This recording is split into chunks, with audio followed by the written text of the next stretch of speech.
Tani waa diyaarad ay leeyihiin ciidamada badda ee dalka Mareykanka. Waxay u duuleysaa dhanka qaaradda Antarctica si ay u soo sahmiso. Hadda waxay ku duuleysaa meel u dhow xeebta qaaradda Antarctica. Waxaa saaran 9 nin oo ku jira howlgal sir ah oo uu doonayay Mareykanka inuu ku sheegto qaaraddani. Markii ay dhulka ku dhawaadeen, duufaantii ayaa sii xoogeysatay, taasoo ku keentay pilotkii inuu waxba arki waayo. Dabadeed si lama filaan ah, diyaaraddii waxay ku dhacday buur iyadoo ku dhex burburtay barafka dhexdiisa. Wuxuu ahaa shilkii diyaaradeed ee ugu go'sanaa ebed, ayagoo ku jira mid ka mid ah cimilada adduunka ugu adag. Laakiin inkastoo ay cimilada ahayd mid aad u daran, 6 ka mid ah shaqaalihii waxay ku guuleysteen inay noolaadaan 13 maalmood ilaa markii dambe lasoo badbaadiyay. Fiidiyogan waxaan ku arki doonaa sida kooxdan ay ugu suura gashay inay noolaadaan iyo howlgalkii badbaadinta ee ugu dambeyn soo gaaray. Sanadkii 1946 oo ahayd hal sano kadib markii uu Mareykanku noqday quwaddii adduunka, Mareykanku wuxuu indhaha ku dhuftay qaaraddani Antarctica, dhulkan baaxadda leh. Wuxuuna moodayay Mareykanka in dagaalka saddexaad ee dunida ku saabsanaan doono ciddii gacanta ku dhigta.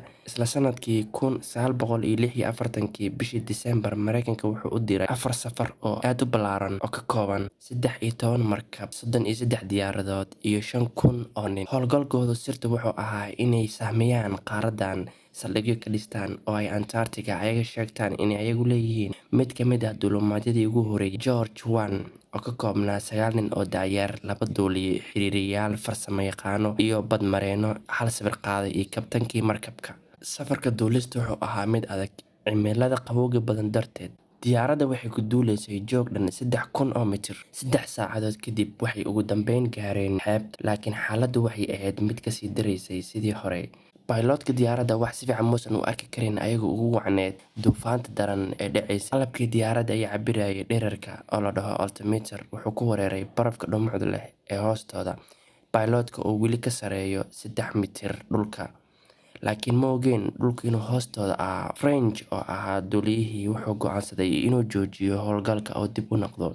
Laakiin isla markii uu sidaas sameynayay, diyaaraddii waxay ku dhufatay buur oo waxay dilaac weyn ka yeelatay qaybta dambe ee diyaaradda. 5,000 oo litir oo shidaal ah ayaa isla markiiba holcay, kaasoo sababay qarax weyn. Diyaaraddiina way soo dhacday iyadoo ugu dambeyn wax walba saarnaa ay ku dul daateen barafka. Waxay ahayd musiibo aad u daran. Nasiib darro, Henderson iyo Lopez isla markiiba way dhinteen kadib markii ay ku dul dhaceen marawaxadii diyaaradda, kuwa oo isla markiiba jarjaray jirkoodii. Gruubka intiisii kale way noolaayeen, laakiin French waa kabtankii diyaaradda aad ayuu u gubtay oo si dhib ah ayuu u dhaqaaqi karay. Fred William xitaa wuu kasii darnaa isaga, oo laf-dhabarka ayaa ka jabay iyo dhaawacyo badan oo kasoo gaaray dhanka wejiga. Arrinka wuxuu u ekaaday inuusan sii noolaan doonin oo halkaa ku dhiman doono. Inta badbaaday waxay isla markiiba hoy ka samaysteen qaybta tunnelka dambe ee diyaaradda ay ka go'day. Waxay isticmaaleen wixii ka haray baarshuudyadii ay wateen, waxayna ku xireen dhammaadka tunnelka si ay u joojiyaan barafka dabaysha wada ee soo galaya diyaaradda gudaheeda. Kadibna waxay isku dayeen inay baaraan teendhooyinkii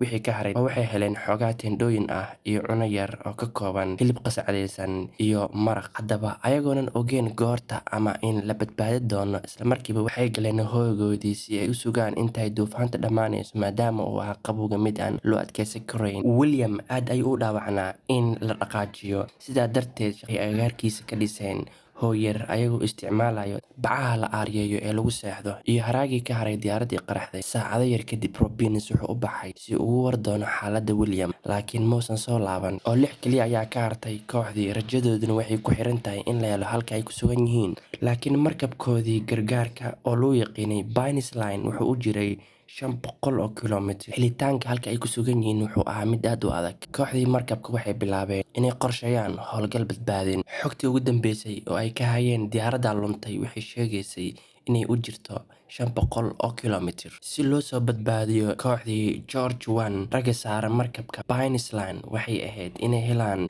halka ay joogaan, dabadeedna ay kusoo badbaadiyaan diyaarad kaliya ku duldegi karta biyo. Laakiin cimilada agagaarka markabka waxay xumeyd 3 maalmood oo kale, sidaa darteed lama diri karayn wax howlgal badbaadin ah. Goobtii shilka ka dhacday, 6dii badbaaday waxay si tartiib ah jirkooda ugu qabowayay barafka iyo duufaan -20. French oo ahaa duuliyihii diyaaradda, xaaladiisu xaaladiisa aad ayay u xumeyd, gubashadiisana waxay ka dhigtay inuu si dhib ah afka u kala qaado marka cunno la siinayo. Laakiin nasiib wanaag, cimilada aadka u qabow darteed caabuq muusan ku faafin nabaradiisii bakteeriyada oo yareed awgeed. Inkastoo waxaasoo dhan ay jireen, French weli kama cawan waxna, wuxuuna markasta isku dayi jiray inuu la kaftamo kooxdiisii. Mid ka mid ah kooxdan, George One, oo loo yaqaan Robbins, wuxuu helay shoolad gaas ah, wuxuuna ku guuleystay inuu ka shaqaysiiyo asagoo kasoo qaadaya shidaal mid ka mid ah taangiyadii diyaaradii burburtay. Wuxuu noqday ninkii ugu muhiimsanaa kooxda dhexdeeda. Uu karin jiray cunnada 2 waqti maalinkii, maraq spinach ah ama wax afka qalaad loo yaqaan spinach soup oo ay ku xigto loos la dulmariyey roodhi. Maalintii afraad, cimiladii ayaa ugu dambeyn wanaagsanaaday, qoraxduna way soo baxday. Inkastoo xaaladoodu ay aad u adkeyd, waxay aad ula dhaceen quruxda goobta. Waxay ka faa'iidaysteen fursadan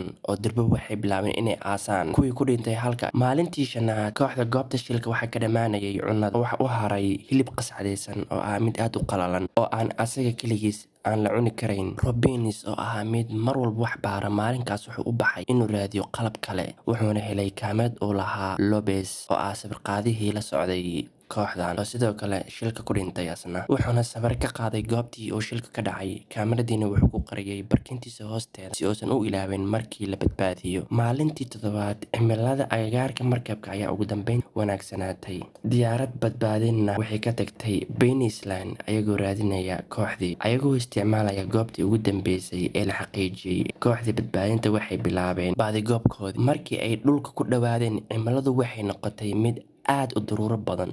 Rajadii aad inay arkaan waxay ku luntay ceeryaamada dhexdeeda. Isla xilligan, French wuxuu kusoo toosay cabsi, wuxuuna yidhi wuxuu maqlay cod diyaaradeed oo ka imaanaya meel fog, oo waxay ku dhaheen waxba maadan maqlin, kaliya waa riyoonays. Laakiin dhab ayay ahayd oo diyaaradii badbaadintu waxay martay meel u jirta 20 kilomitir halka ay kooxdan shilku ay joogeen. Dhowr maalmood oo kale kadib, duufaantii ayaa mar kale soo laabatay, taasoo niyadda ka jebisay dhammaantood. Kooxdii shilka diyaaradda maysan isdhiibin oo maysan quusan, sidaa darteed waxay soo ururiyeen wixii ka haray burburkii diyaaradda, kadibna dab ayay qabadsiiyeen si ay usoo jiitaan dareenka diyaarad walba ee maraysa meel u dhow halka ay joogaan. Sidoo kale, Robbins oo ahaa mid mar walba wax baara, wuxuu helay rinji, wuxuuna ku dul qoray kelimada help oo far waaweyn ahayd. Subaxnimadii maalinkii 13aad, cimiladii ayaa ugu dambeyn hagaagay. Kooxdii shilka waxay subaxaas ku quraacanayeen quraacdoodii ugu dambeysay oo ahayd kaliya wax yar oo qudaar ah oo la qalajiyey. Si lama filaan ah, gariir yar ayaa bilaabay inuu dhulka ruxo. Gariirkaas oo sii xoogaystay ilaa kooxda Penisland ugu dambeyn ay heleen shaqaalahoodii lumay. Dadkii badbaaday ayaa soo orday ayagoo gacmahooda hawada ululaya u sheegayna halkan ayaa joognaa. Dhibaatadoodii waxay u muuqatay mid dhammaatay, laakiin ayagoon haysan dhul siman oo ay diyaaraddu ku degi karto, ma jirin waddo ay diyaaraddu kusoo badbaadiso.